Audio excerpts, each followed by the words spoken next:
Спасибо большое, Баладев Прабhu, и всем организаторам этой конференции за то, что дали мне эту возможность говорить несколько слов на эту трудную тему. И я бы начал свое выступление с благодарственных слов Его милости Шриле Прабхупаде. Намасте Сарасвати Деве Гауравани Прачарине Nirvishesha Shunyavadi Paschatya Deshatari. So we have about an hour. Итак, у нас примерно час. И я постараюсь разбить эту тему примерно напополам. 30-35 минут я буду делать доклад, и затем у нас будут вопросы, ответы, комментарии, обсуждения, которые я бы хотел от вас услышать. Мы все отдаем себе отчет, что есть разные сложные высказывания в книгах Шрилы Прабхупады, особенно если они не слишком хорошо соотносятся с нашим культурным, политическим, социальным бэкграундом. И сегодня я не буду говорить о конкретных высказываниях, противоречивых, которые есть в книгах Шрилы Прабхупады. Их достаточно на текущий момент. Конечно, это не разговор на 35 минут. Но я знаю, что ISKCON Communications работали на тему как раз того, чтобы предоставить знания по этому вопросу. Я хотел бы представить основные фундаментальные принципы, на которые стоит опираться. Особенно если мы сталкиваемся с какими-то сбивающими с толку высказываниями, особенно если они национально, культурно или личностно могут вступать в противоречие с вашим опытом. Итак, у меня есть презентация. Те,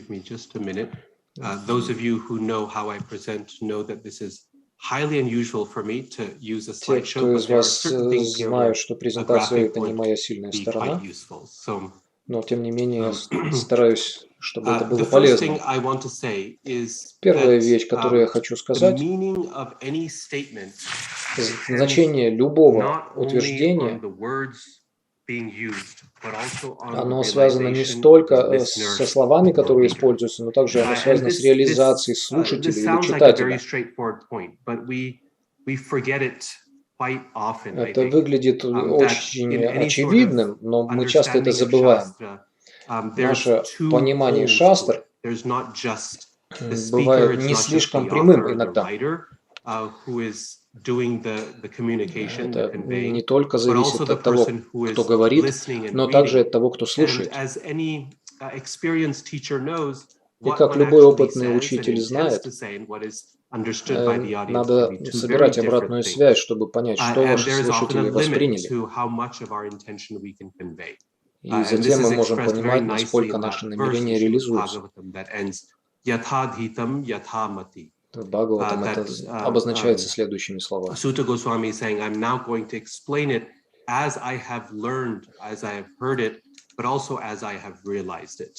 Госвами говорит, что я буду это описывать не так, как я это выучил, а так, как я это понял. То есть то, что мы вносим в наше обсуждение, имеет значение. И это почему? Потому что есть две причины. Почему читатель или слушатель имеет большое значение? Это потому, что первая причина – Писания бесконечно глубоки. Существует бесчисленное количество слоев понимания высказываний шастры Шрилы Прабхупады. Им нет числа. Это как колодец, который снабжает нас водой. И это океан, который никогда не истощается, давая нам ценные драгоценности.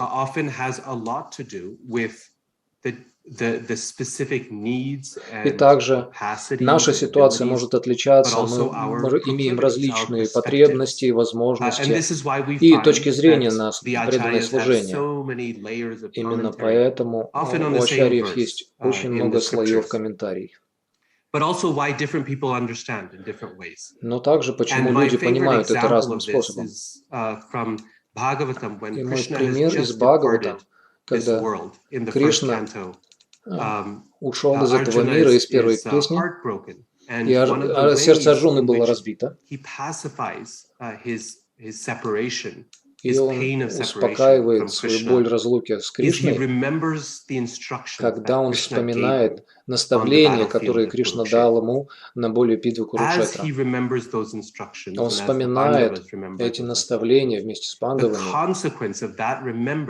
и последствия этих воспоминаний таковы, что они принимают решение уйти из царства излома в свое последнее путешествие. Если задуматься об этом, одни и те же наставления в Бхагавад-гите, когда Арджуна слушал эти наставления на поле битвы, он отвечал совершенно другим способом. Он хотел уйти в Гималай или в лес, и Кришна давал ему наставление: нет, ты не можешь, ты должен здесь остаться и сражаться, и отвоевать царство. То же самое учение. Это учение привело к тому, что Арджуна участвовал в битве. И когда он это же учение прослушал позже, он принял решение оставить царство.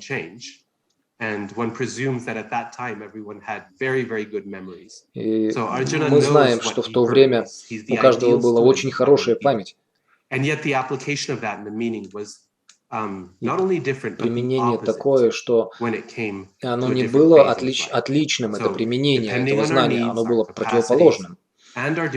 Поэтому у нас у каждого есть свои потребности, возможности и точки зрения на преданное служение. С точки зрения времени, с течением времени, наши возможности меняются, и применение шастры, гуру, саду также будет меняться. Поэтому наша интроспекция имеет очень большое значение также.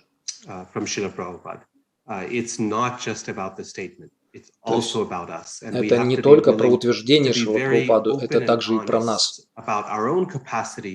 про наши собственные возможности и наши желания понять Шрилу Прабхупаду или Писание. Понять Писание. Итак, один и тот же текст может иметь очень разные значения или интерпретации в зависимости от читателя или слушателя. И не все интерпретации одинаковы. Некоторые приводят к жестокости, они неприемлемы. И их нельзя считать подходящими.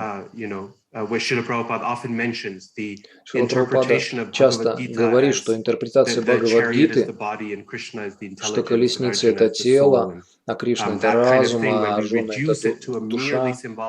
То есть это то, что уменьшает до материальных, символических каких-то объяснений. Они неприемлемы. То есть не все интерпретации равны, но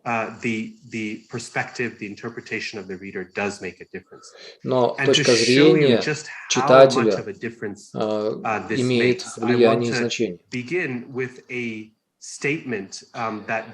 И мы начнем с утверждения, которое исходит не из вайшнавской, а из христианской традиции. Блаженны кроткие, потому что они унаследуют землю. Матфей.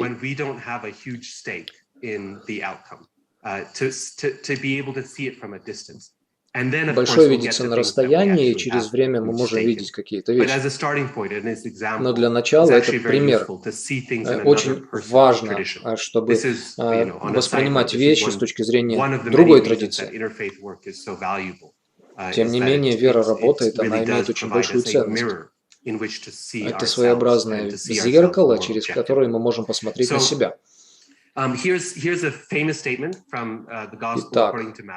есть из 5 главы Евангелия от Матфея Иисус в Нагорной проповеди говорит, что благословленны кроткие, потому что они наследуют землю. И существует огромное количество интерпретаций. Если я пользуюсь буквально, я не христианин, и я не говорю о христианстве. Это может быть прямое объяснение. Если ты смиренный, завтра у тебя будет вся земля. Это, конечно, смешное объяснение. Вряд ли много христианских было царей или правителей на земле. Небольшое количество было. То есть прямая интерпретация здесь не подходит. Немного в ней смысла. Более общее объяснение в христианстве есть, что если мы смиренны, мы можем ожидать, что либо в конце времен, когда Иисус придет вторым пришествием, что земля станет тем местом, где исполняется воля Бога. И тогда в этом смысле земля станет нашей.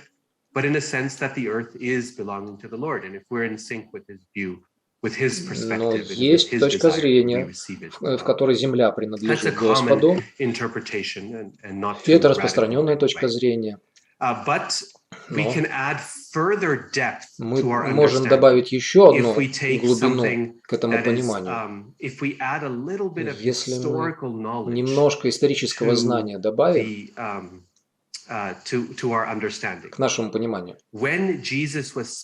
Когда Иисус это говорил 2000 лет назад, Он говорил это перед аудиторией преимущественно еврейской. И Он пришел как Спаситель, чтобы освободить их от давления.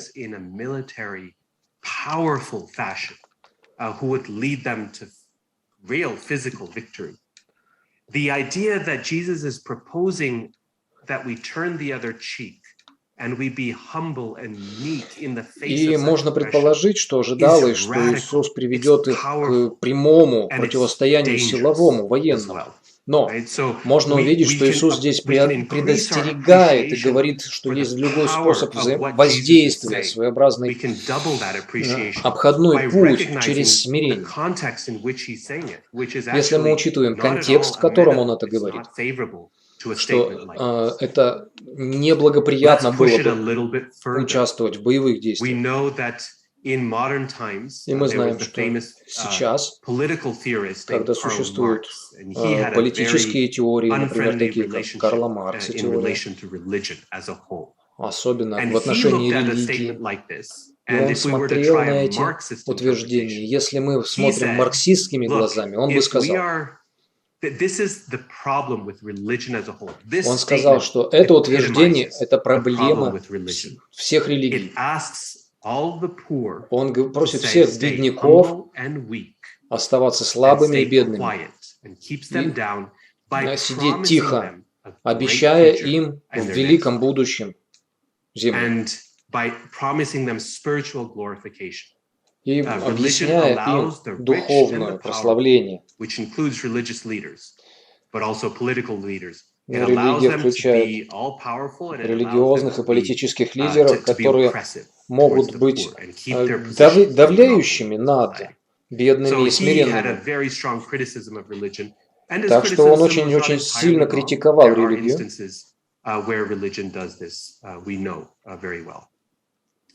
But then that Marxist interpretation in more recent times has been turned on its head Но затем это утверждение Маркса было опровергнуто, собственно, христианами.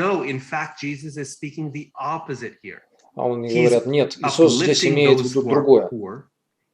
Он возвышает бедняков. Я останусь с теми, кто бедные.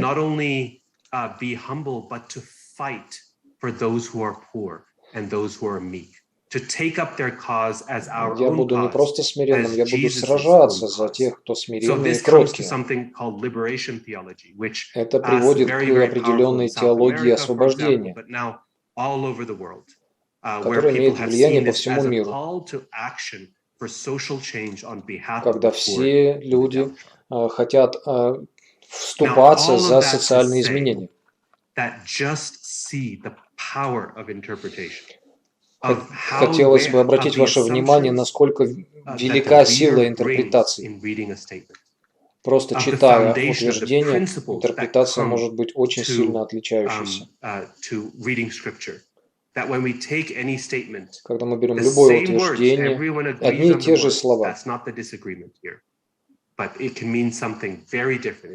но значение может быть буквально противоположным, в зависимости от слушателя.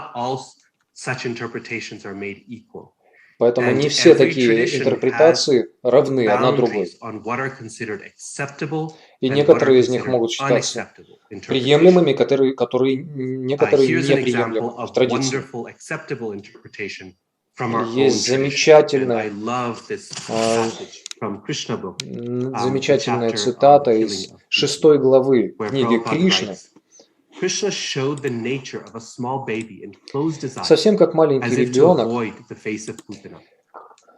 Кришна закрыл глаза, будто бы для того, чтобы не видеть лица Путаны. Преданные изучают и по-разному объясняют этот поступок Кришны. Некоторые считают, что Кришна закрыл глаза, потому что не хотел видеть лицо Путаны, которая убила своих детей, стольких детей, и теперь явилась убить его. Другие говорят, что Путана не решалась взять младенца на руки, так как внутренний голос подсказывал ей, что перед ней необычный ребенок. Поэтому Кришна закрыл глаза, желая придать ей уверенности и освободить ее от страха. Некоторые объясняют это иначе. Кришна явился, чтобы уничтожить демонов и защитить преданных. Как об этом говорится в Бхагавад-гите.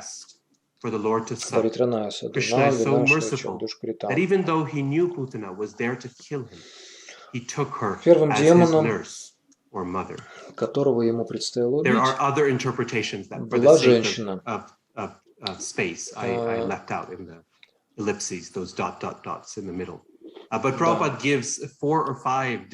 Шрила Прабхупада дает 4 или 5 разных непрямых интерпретаций, которые, как ачарьи комментируют, почему Кришна закрыл глаза, когда Путана пыталась его убить. Итак, какого типа интерпретации можно считать приемлемыми? Как мы с ними обойдемся?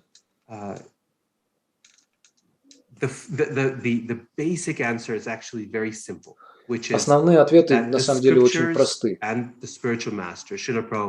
Когда Писание и духовный учитель Шрила Прабхупада дают нам основные принципы, как мы понимаем и трактуем гуру, саду и шастры.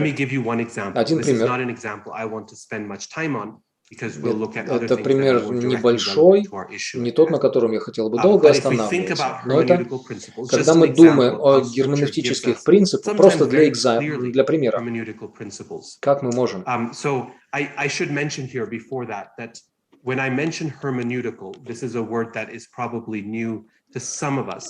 Кто-то, может быть, не слышал слово герменевтика, это наука, которая обращается к принципам, методами трактовки Писаний. Как мы понимаем, как мы знаем, как понимать утверждения из Писания. Это герменевтика.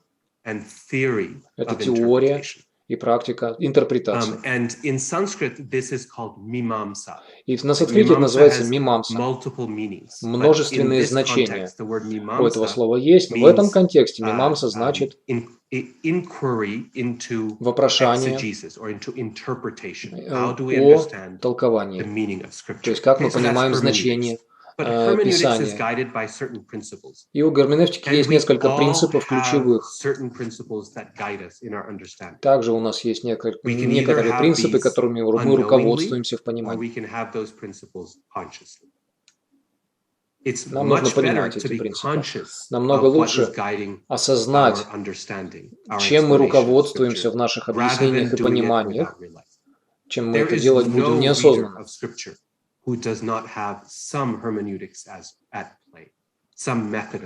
Без методологического объяснения это не так хорошо.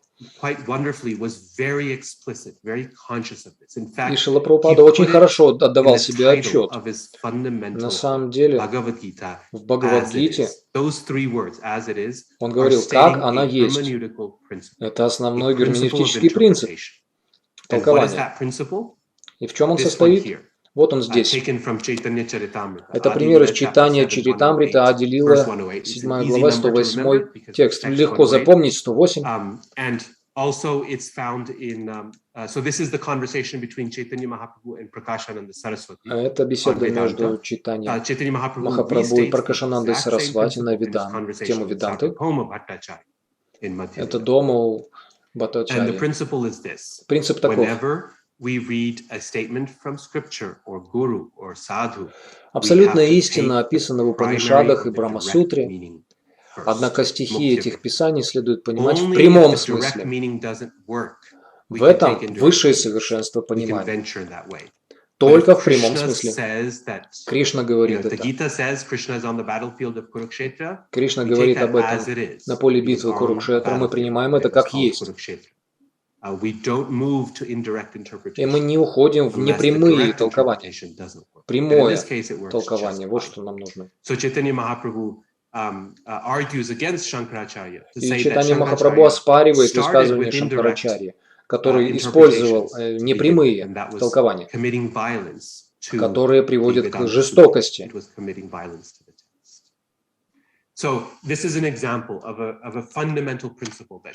Это пример фундаментального принципа, который Шрила Прабхупада нам дает.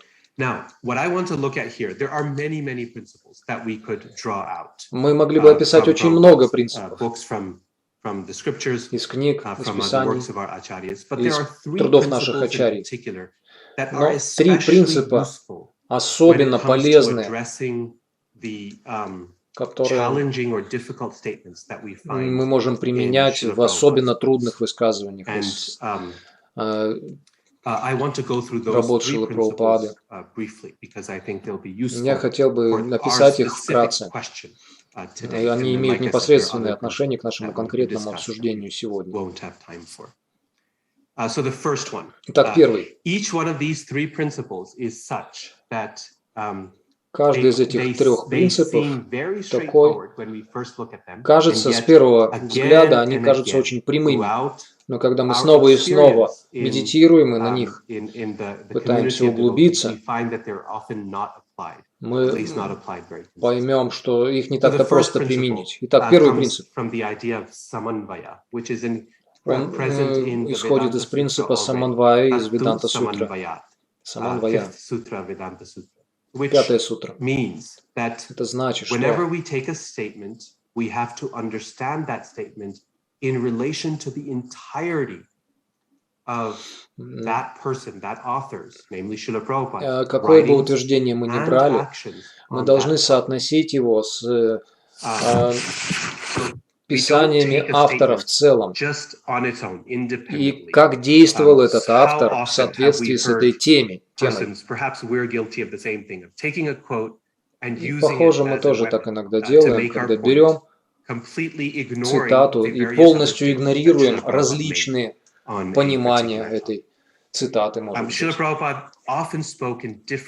Шрила Прабхупада разными высказываниями пользовался для разных аудиторий. Но Опытный учитель опирается на нужды и потребности своей аудитории, поэтому он может менять какие-то вещи. И так он говорил, по-разному отталкиваясь от аудитории.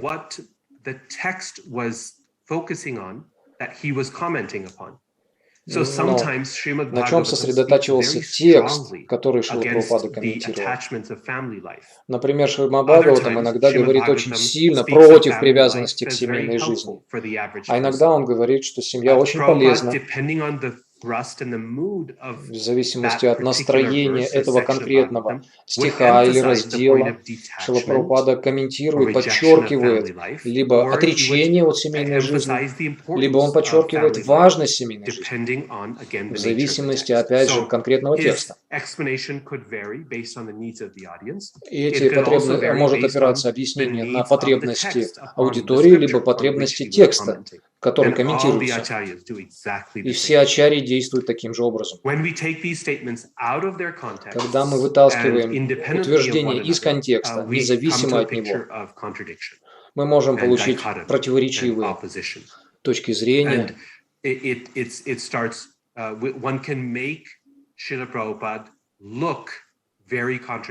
И это может заставить выглядеть Шрилу Прабхупаду очень противоречивым. Но Веданта-сутры и ачарьи очень ясно сказали, что нам нужно следовать саманвая, нам нужно принимать слова учителя в отношении, в соотношении с конкретным контекстом и действиями и поведением учителя, потому что за этими действиями мы видим применение этих принципов. Когда у человека есть Коран, утверждения, но также есть и адат, который говорит, как их применять. И это будет показывать, как человек понял и применил знания из Священного Писания. И точно так же у нас есть у Шрилы Прабхупады поведение, его действия, его высказывания. Таким образом, получается герменевтический цикл. Целая и часть.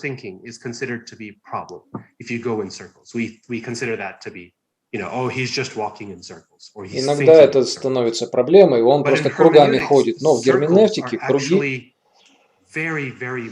они очень важны и чудесны, потому что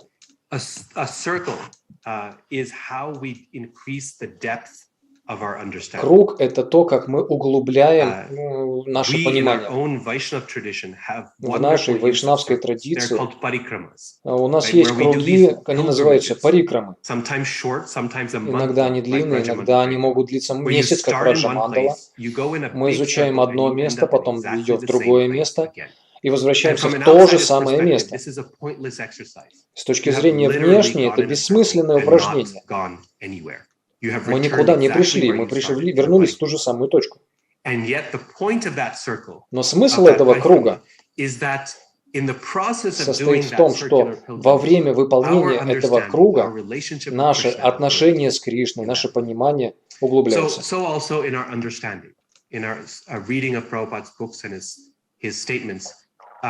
Итак, читая Шрилу Прабхупаду, его утверждения, мы ходим кругами снова и снова и снова, углубляя свое понимание. И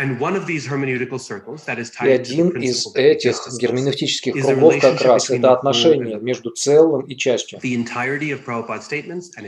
Большинство утверждений Шрилы Прабхупады, его действия и его конкретные высказывания, его конкретные действия.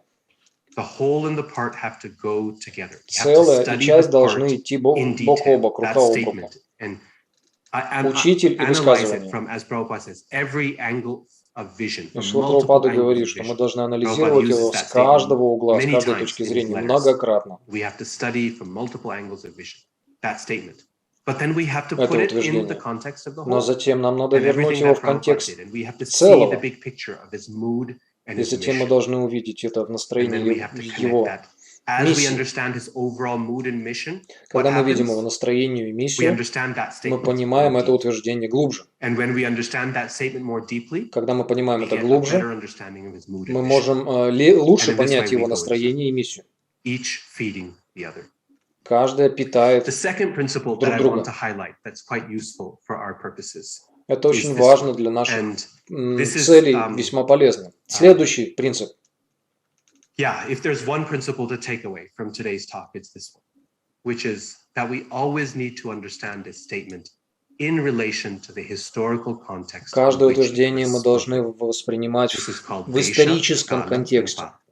Деша Кала Патра. Деша – это земля, страна, место. Кала значит период времени. Патра значит аудитория. Или в общем обстоятельства. Деша Кала Патра. In technical Vedanta, this is often also called sambandha. В Веданте технически это называется самбандха. Контекст. Исторический контекст.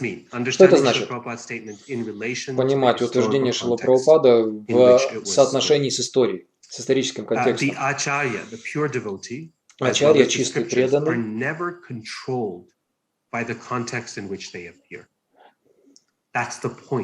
никогда не находится под контролем обстоятельств.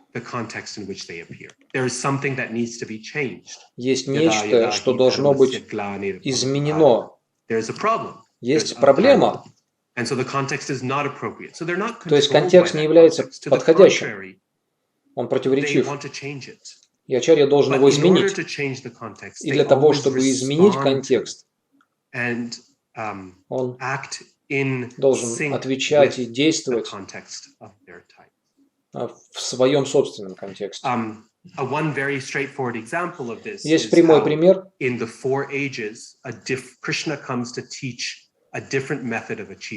В четырех эпохах Кришна приходит разными способами, разными способами он доносит это знание. В Сатья-йогу и главные средства отличаются. Медитация в Сатья-йогу сейчас не работает. В Сатья-йога воспевание святого имени не работает. Но Кришна дает определенный метод, и существует очень много работы для ачарьи, чтобы внедрить этот метод. Менее очевидный пример. Если мы изучаем читание Чаритамрита, может быть, это допущение, но в целом Шри Чайтанья Махапрабху после принятия саньясы, у кого бы он ни взял, принял прасад, за исключением кастовых браманов. У других он не принимал прасад.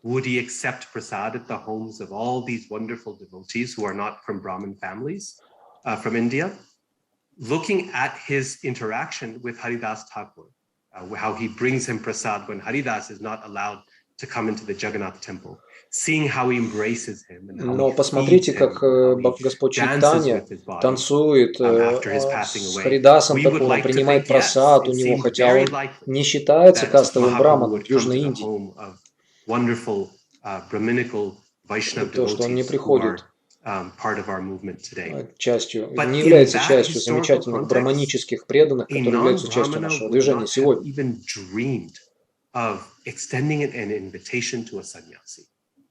В 15 веке в Индии это было наиболее жестких времен для кастовой дискриминации. До физического уровня доходило. Это очень трудное время. И идея, что кто-то, такой как Харидас Такур, имел отвагу подойти к саньясе в храме и сказать: «Пожалуйста, приди ко мне домой», это было практически немыслимо. Но большинство ситуаций были невозможно даже представить себе такое в те времена, чтобы осмелиться. Но есть контекст, в котором он дает понять, что Чайтанья Махапрабху продвигал совсем другие вещи. Хотя в историческом контексте, в котором он действовал,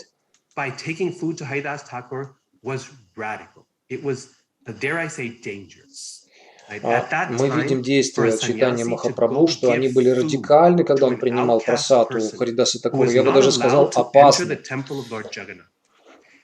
Харидас Такуру невозможно было даже, не было позволено войти в храм Джаганнатхи и касаться тела саньяси тем более. Это было невозможно загрязняющим, оскверняющим действием.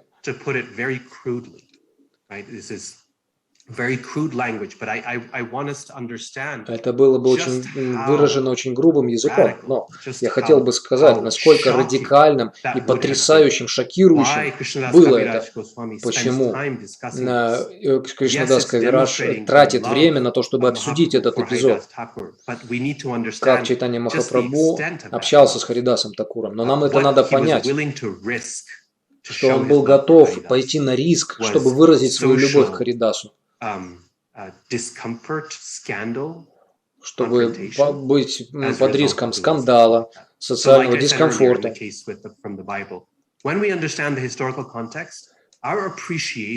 Таким образом, если мы понимаем исторический контекст, мы понимаем, насколько велики и чудесны действия Шрилы Прабхупады, потому что мы понимаем, насколько велики были его действия. Это было бы приемлемо для его времен, потому что если бы он слишком настаивал, это было бы не принято. То есть он действовал в рамках своего времени, но сейчас это уже не распространено. В нашем контексте это было неприемлемо. Но в его время это было возможно. Но в то же время он выступал против среды и контекста, иногда очень жестко. И мы должны это оценить, зная этот контекст. И никого нельзя винить в том, что он действовал в соответствии с контекстом, или он выступал против контекста. На самом деле это работа для ачарьи и для аватара даже. Действовать в соответствии с контекстом и пробиваться через этот контекст. Если вы сделаете достаточное исследование, вы увидите, что большинство действий Шрилы Прабхупады как раз действуют в соответствии с этим принципом. В середине 20 века у него имелся бэкграунд, он действовал в контексте, но в то же время он был трансцендентным преданным, который действовал вне контекста. Через годы и годы и годы исследований Шрилы Прабхупады с большой любовью к нему, с большой любовью, когда я вырос вместе с ним, я пришел к этому выводу, что Шрила Прабхупада является настоящим джентльменом. Я знаю, что это в каком-то смысле очевидно. И есть некоторые трудные утверждения, есть какие-то противоречия, но мы забываем один простой факт. Каждое трудное утверждение, которое я находил, на него было другое утверждение Шрилы Прабхупады, которое показывает и делает его более легким для усвоения для своих учеников и последователей, и кого бы то ни было, кто будет изучать искренне его желание понять Кришну. Итак, это еще один герменевтический принцип – сиддханта и контекст. Сиддханта, она вечная, она абсолютно истинна, и сиддханта оперирует в конкретном контексте исторических обстоятельств. Это место появления преданного.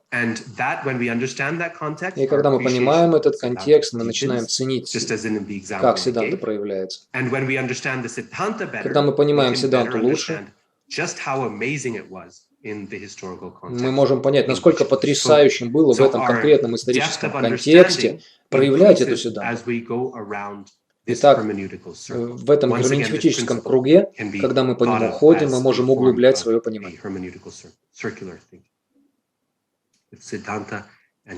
Сиддханта и контекст. Маленький пример. Апичет судурачаро из Бхагавад-гиты текст. Даже если кто-то совершит самую ужасную вещь, это все равно приемлемо. Да, его надо считать саду, потому что он настроен служить Кришне, очищать свое сознание. И в комментарии к этому стихе Рамануджачарья говорит, Кришна говорит, если человек действительно что-то дурное сделал, дурачар, если преданный нарушает правила касты, его все равно надо считать саду. В комментарии Прабхупады он ничего не говорит о кастах. Он говорит об этом в плане падения, от отклонения от пути бхакти. Причина такая, что нарушение кастовых правил было большой проблемой во времена Рамануджачарьи. Шрила Прабхупада, когда это писал, это не было настолько актуально.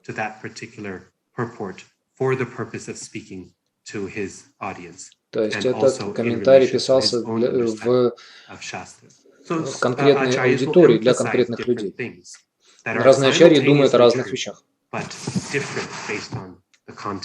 в разном контексте. Какое бы трудное утверждение мы встречали, нам нужно понять контекст, нам нужно понять других исследователей, которые смотрели на этот контекст. Третий, последний принцип, который я хотел бы описать, that we always understand Srila Prabhupada in relation to the tradition. И мы должны всегда понимать Шрилу Прабхупаду в отношениях с парампарой или традицией. И также мы должны понимать традиции в отношении с Шрилой Прабхупадой. И что идет в первую очередь, Шрила Прабхупада или ачарья? Проблема в этом вопросе – это нелинейный вопрос. Он подразумевает, что мы начинаем в одном месте, а заканчиваем в другом. Когда мы говорим, находим что-то, что Шрила Прабхупада говорит по-другому, чем ачарья.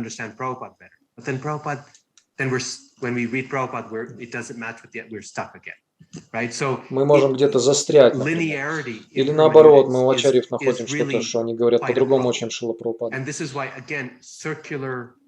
И точно так же у нас есть необходимость ходить вот этими герменевтическими кругами. Это имеет смысл и теоретически, и практически также для нас, для всех. В этом Zoom-конференции наше понимание парампары Гауди Вайшнавской парампары началось со Шрилы Прабхупады. Мы начинаем со Шрилы Прабхупады. У нас выбора-то нет, на самом деле, ответ был. Вряд ли кто-то сначала читал ачарьев Гауди Вайшнавов перед тем, как встретиться со Шрилой Прабхупадой, такие были единицы. Но затем мы продолжаем. И когда мы изучаем книги Шрилы Прабхупады, мы видим, что он дает суть, нектар, обзор, квинтэссенцию всех комментариев ачарьев нашей традиции, которые являлись до него самого. Он так и говорит, что моя заслуга в том состоит, что я ничего не изобрел. И этим можно гордиться, и он этим гордился. Он ничего не создавал. Его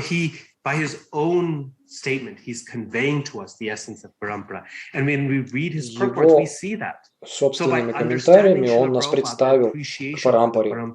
Мы читаем это, мы видим парампару.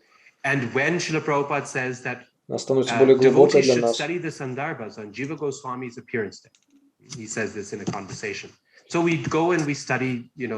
И когда мы читаем перевод Дживы Госвами, который делал Гопи Пранадхана Прабху, Сандарбхи, потрясающие вещи, которые Шрила Прабхупада сделал, он давал нам эти сандарбхи в своих книгах.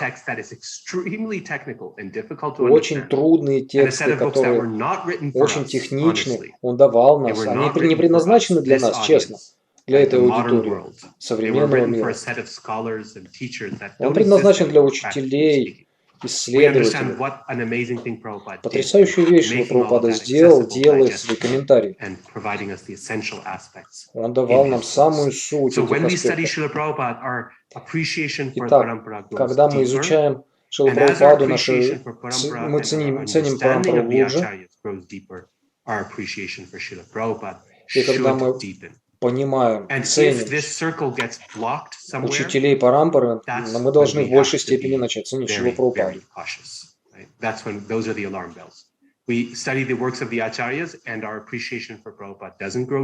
Если мы изучаем работы ачарьев и мы перестанем ценить Шрилу Прабхупаду, это очень тревожные звоночки, на которые надо внимание очень сильно обращать.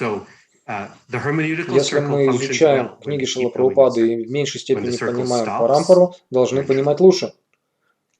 Вот они, эти круги герменевтики. Вот они, 3 принципа, которые я хотел упомянуть здесь. Я подытожу пару примеров. Время заканчивается, поэтому я буду заканчиваться. Возможно, эти примеры я приведу во время дискуссии. На них потребуется время. Я закончу здесь. Когда Кришна говорит в 9 главе Бхагавад-гиты Арджуне,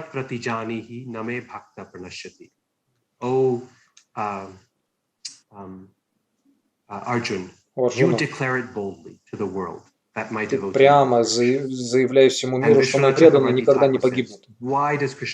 Вишванатха Чакраварти говорит, почему Кришна попросил Арджуну это сделать? Ответ такой, что люди поверят Арджуне больше, чем Кришне.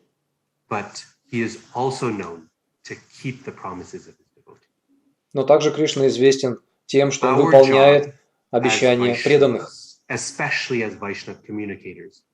Мы, как вайшнавы, особенно коммуникаторы, мы должны сделать Шрилу Прабхупаду и Кришну современным, заслуживающим доверия. Проповедник действует в настроении друга. Он или она, он приглядывает за репутацией Шрилы Прабхупады и Кришны. Он должен убедиться, что люди хорошо понимают и ценят Шрилу Прабхупаду и Кришну. Это наша работа, как вайшнавов, потому что иногда люди могут нам верить больше, чем книгам, потому что мы создаем мост.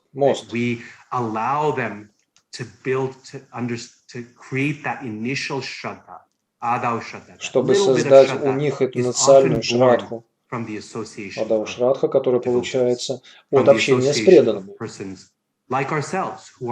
как мы сами получили его. И когда мы служим таким образом, как Кришна просит Арджуну делать, мы делаем Кришну заслуживающим доверия. Не является ли Кришна нашим лучшим доброжелателем?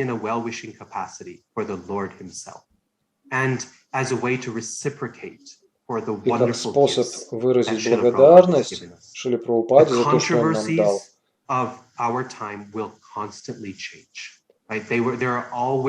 Времена наши будут постоянно меняться, темы будут меняться, противоречия всегда будут. В Индии 19 века 2 главные книги были. Они повлияли на возникновение индуизма. Шримад Бхагаватам и Рамайна. Это основа индийской цивилизации. Единственное, Книга, которую изучали на Западе, это Рамайна, не Бхагаватам, не Махабхарата. Потому что Кришна, его не принимали люди. Это был человек, который пляшет с женами других мужчин. Но Господь Рама, вот его можно было принять. Прямой, строгий в поведении. Его любили. И теперь, спустя 100 или 200 лет, люди уже ценят оба этих эпоса Господа Раму, потому что он подвергается критике за свою ригидность. Он отправил Матуситу в лес. И теперь угадайте, кого любят все. Это Кришна. Он воплощение свободы, любви. Это наше время. Что я хочу сказать, что противоречия меняются.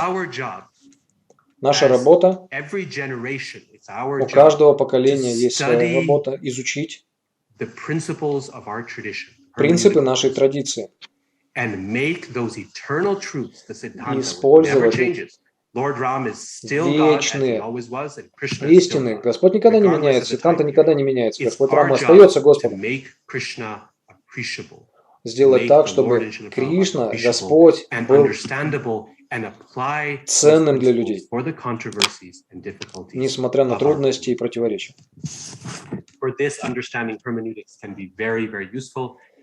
И для этого понимания герменевтика может быть очень и очень полезна. Я хотел вам представить шастрический совет, и мы преподаем курс по герменевтике, он составляет 8 сессий. Некоторые примеры этих конкретных тем мы можем вам преподнести в этих занятиях.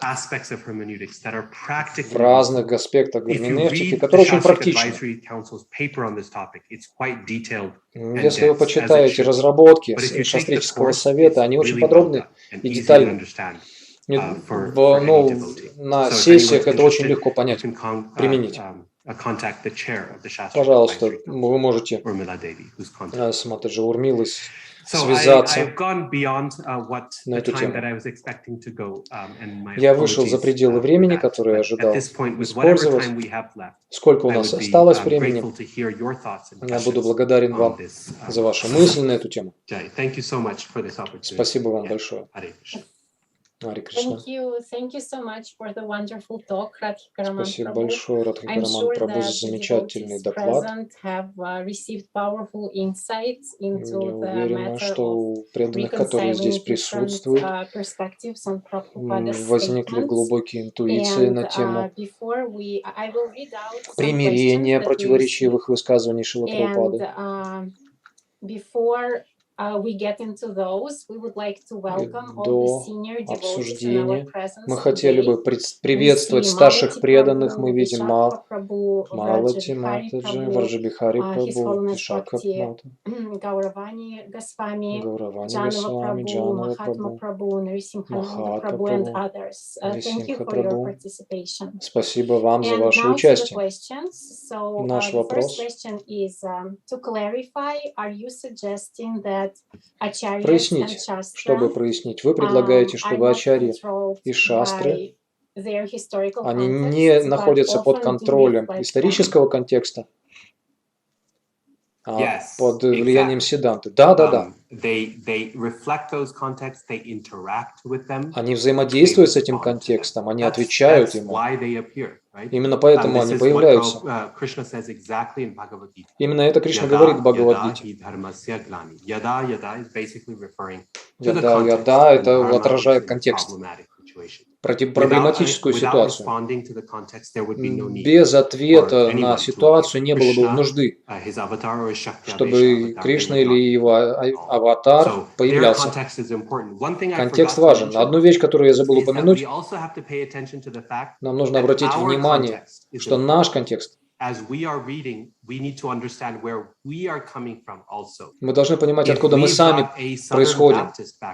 Если у нас баптистский бэкграунд, это одна ситуация. Он сильно отличаться будет от южноиндийского брамана, например, кастового. Или если мы, откуда бы мы другого места не происходили, наш исторический контекст будет влиять на то, как мы читаем утверждения, не только исторический. То есть два контекста существуют. И мы должны отдавать себе отчет. Может быть, я воспринимаю это утверждение, потому что это мой фон, бэкграунд. Я был сыном южного баптистского проповедника. Может быть, я происхожу из индуистского ритуалистического бэкграунда. Там ритуалы очень важны для поклонения божествам и так далее. Какие-то вещи подчеркиваются в зависимости от этого контекста. Спасибо большое за прояснение. Следующий вопрос. Помогите понять, пожалуйста, как распознать реализацию, отличить реализацию от спекуляции, от интерпретации. Реализация от спекуляции чем отличается? Способ, что в определениях, что это такое. В писаниях ачарья говорят, когда мы отклоняемся от реализации к спекуляции, это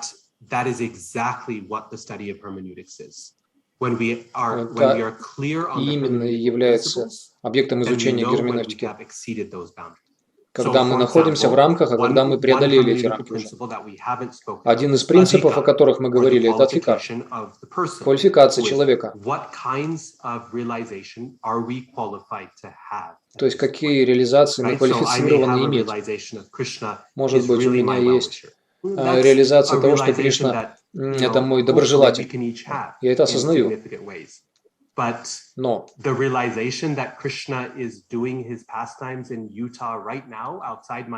понимание того, что Кришна играет свои игры прямо сейчас за стенами моего дома в Юте, осознать это, я не готов сказать, что это происходит у меня прямо сейчас. Итак, герменевтика, важно, говорит, показывает нам границы, в рамках которых мы можем понимать, объяснять. Интерпретация – это неплохое слово в герменевтике. Это не то, что мы хотим избегать. В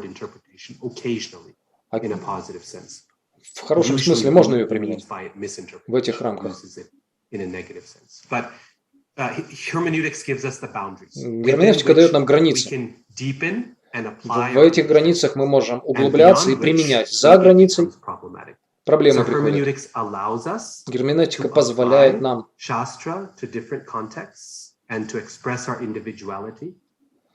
понимать шастру в разном контексте, выражать нашу индивидуальность.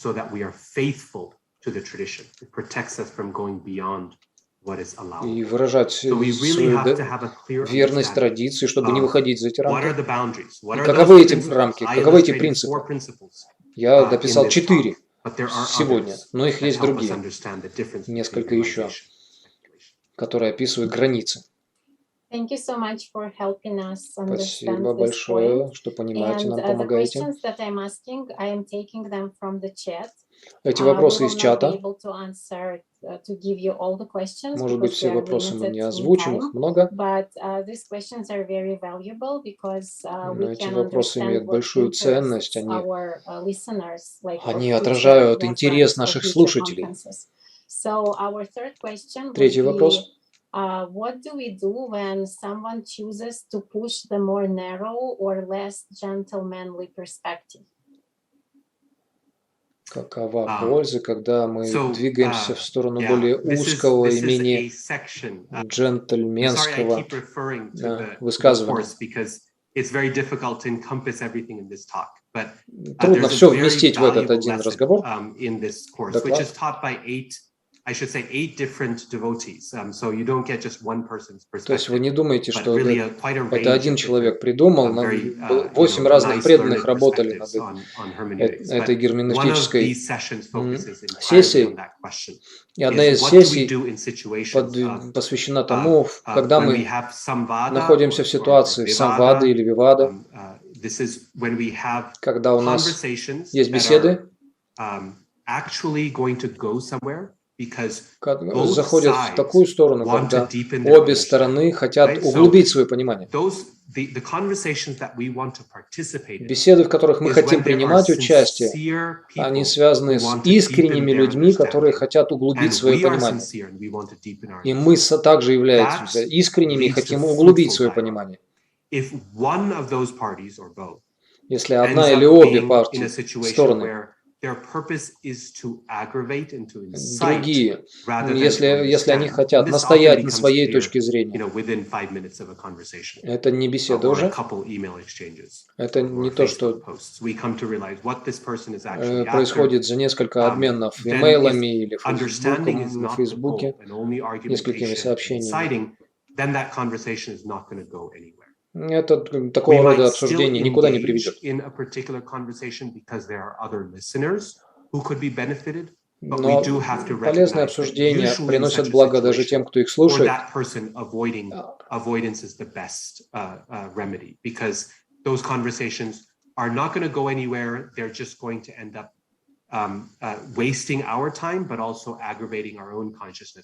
Если мы сталкиваемся с человеком, который не хочет углублять свое понимание, это, во-первых, потеря времени для нас будет лучше всего избегать таких обсуждений. Во-вторых, мы потеряем время, и сознание наше тоже погрузится в темы, которые нам не нужны.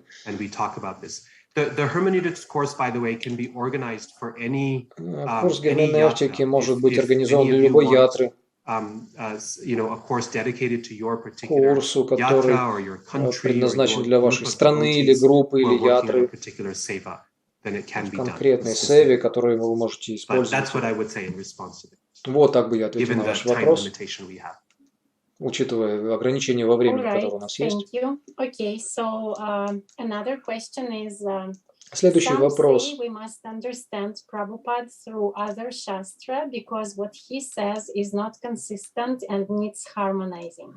Некоторые утверждают, что мы должны понимать Шрилу Прабхупаду через другие шастры, потому что то, что он говорил, противоречиво, нецельно, нужно гармонизировать его. Это напоминает критику.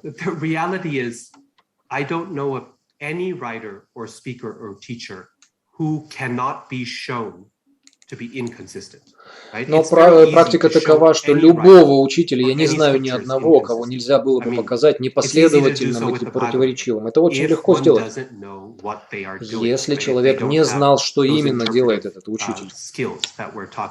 Если он не владеет этими навыками интерпретации, о которых мы говорили. Идея гармонизации – это один из долгов, обязанностей, одна из обязанностей читателя. Я упоминал слово саманвая. В первом тексте Бхагаватам это также есть. Анвая,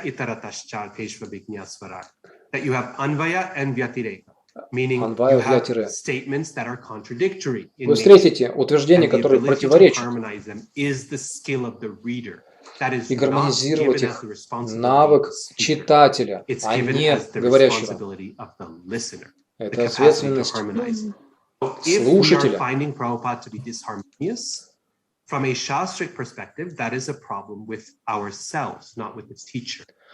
Если мы находим противоречие в высказываниях Шрилы Прабхупады в шастрах, это проблема не учителя, а наша.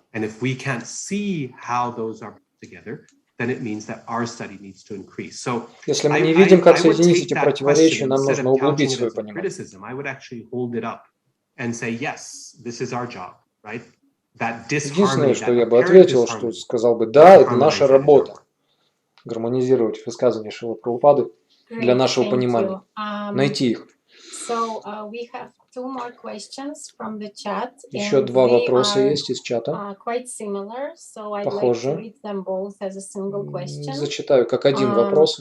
Your presentation is great for inside devotees. The general concern, however, I believe is for someone picking up Vedic literature for the first time, that do not have benefit of immediate devotee association and the understanding of the principles put forth today. Она хороша для опытных преданных, но для новичков, у которых нет возможности общаться с продвинутыми преданными, которые бы дали разъяснение, это трудно. Противоречивые высказывания или непонимание контекстов. Как быть?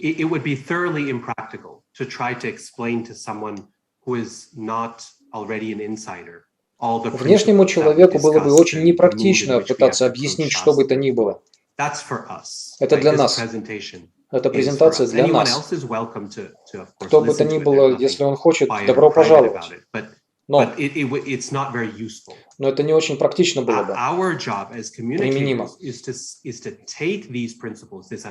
Работа нашей общины была бы в том, чтобы применить, переварить эти принципы и затем уже выдать нечто применимое для внешнего мира. During Prabhupada's time, in the 60s, during Prabhupады в 60-е, посадка на Луну в Соединенных Штатах, в России это была огромная тема. Но Шрила Прабхупада высказывал те высказывания, которые очень многих расстроили.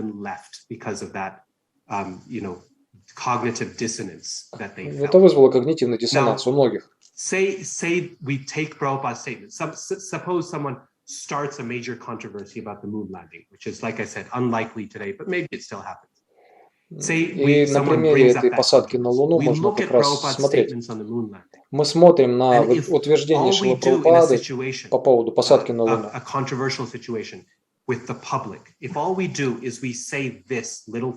Все, что мы делаем, говорим вот такое. Шрила Прабхупада много чего говорил по поводу посадки на Луну. Однажды он сказал, что эта посадка была на необитаемой стороне. Может быть, где-то еще в Солнечной системе, в каком-то другом месте он говорил. В каком-то месте он оба этих высказываний. То есть он говорил разные вещи на эту тему. И он это говорил разумному человеку.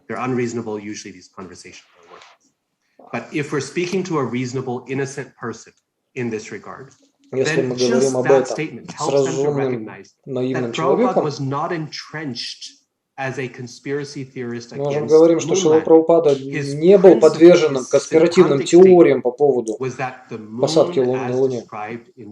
Он говорил о Луне, которая описана в шастрах, и это не соответствует тому, что он видел. В этом принцип. В 60-х годах, что случилось тогда? Шрила Прабхупады были другие точки зрения. In describing that, I never mentioned principle one, I never mentioned a hermeneutical circle. I just provided to you the fact, the simple fact that я, описывая это, предоставил вам просто факты, что Шрила Прабхупада все соотносил с шастрой. Я даже не говорил герменевтическими кругами. This statement by Srila Prabhupada was very important at the time because the moon landing was one of the most defining events. Высказывания Шрилы Прабхупады были одними из самых важных, потому что посадка на Луне была определяющим событием своего времени. Шрила Прабхупада снова и снова говорил разные вещи, потому что он говорил высказывания шастры против технологии и науки.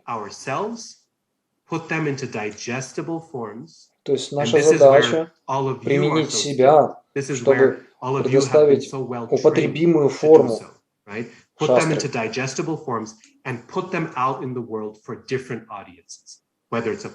И затем уже для разных видов аудитории. Для храма, для публичной аудитории и так далее. Это наша работа.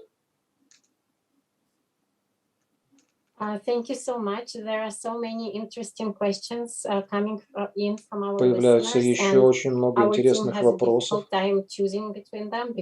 у нашей команды трудно просто выбирать. Похоже, этот вопрос будет последний. Мы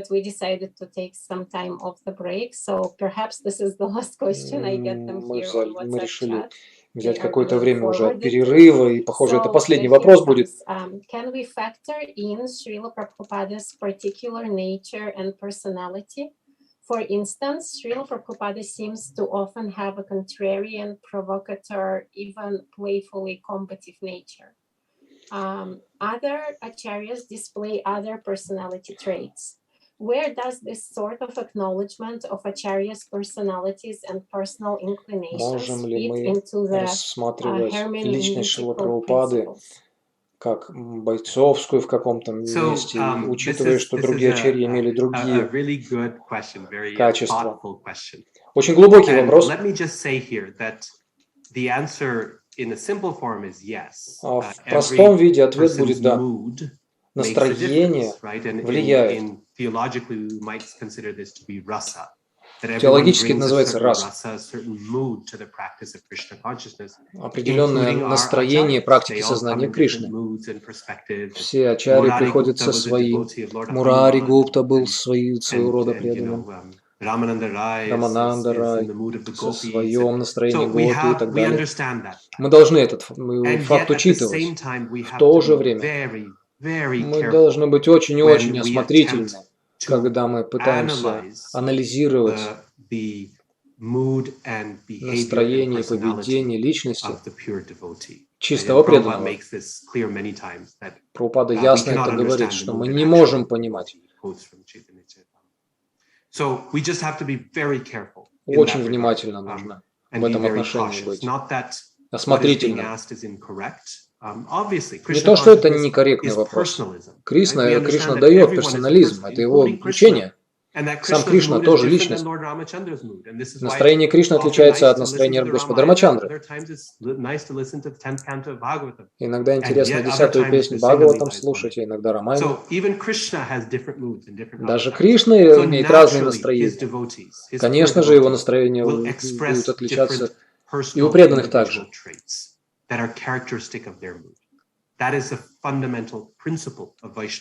Это фундаментальный принцип вайшнавизма, персонализма. Анализируя личность, мы можем впасть в риск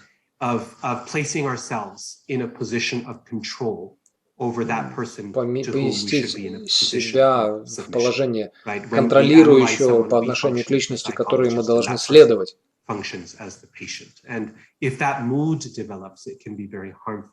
Если это настроение будет развиваться, это может сильно повредить нашей духовной жизни.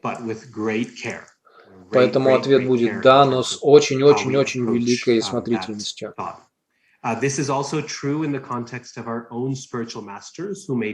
Точно так же мы можем относиться к нашим духовным учителям, мы ученики, которые ученики Шрилы Прабхупады.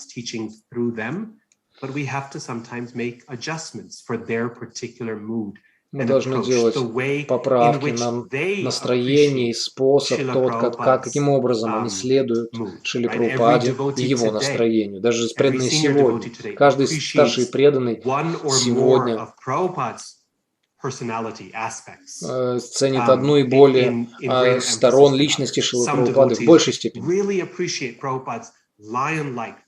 Кто-то любит настроение Шрилы Прабхупады проповедовать как лев, а кто-то мягкость, кто-то сострадание, кто-то дух приключений, кто-то настроение кипятить молоко, или расширять проповедь, или в глубину идти. Каждый из нас и наших шикша-гуру будет ценить разные аспекты Шрилы Прабхупады, как драгоценный камень с множеством поверхностей.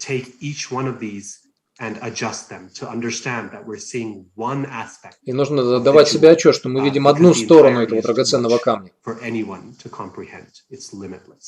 Каждый из нас имеет свои ограничения. Я должен закончить моими искренними благодарностями за ваши искренние вопросы, замечательные. И спасибо за возможность прославить Шрилу Прабхупаду и сказать несколько слов о вайшнавских писаниях, особенно Олесю, за возможность работу и возможность переводить. Answer to questions because of lack of time. So my apologies to them and my thanks to them for their hard work in Russian and then my thanks to the organizers, Anutma Prabhu, Madan Gopal Prabhu, for giving me this opportunity. Дал возможность мне высказаться здесь, Хари Кришна.